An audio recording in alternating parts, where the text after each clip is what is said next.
ఏలూరు ఆర్ఆర్పేటలో వేయించేసి ఉన్న కోదండ రామాలయంలో భోగి పండుగను పురస్కరించుకొని సోమవారం పిల్లలకు భోగిపళ్ల పేరంటాన్ని అత్యంత వైభవంగా నిర్వహించారు.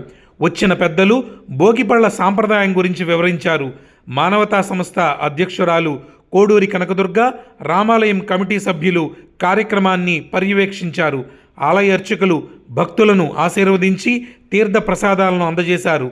ఈ సందర్భంగా వారు మాట్లాడుతూ దేవాలయంలో భోగిపళ్ల కార్యక్రమాన్ని నిర్వహించడం మహద్భాగ్యమన్నారు.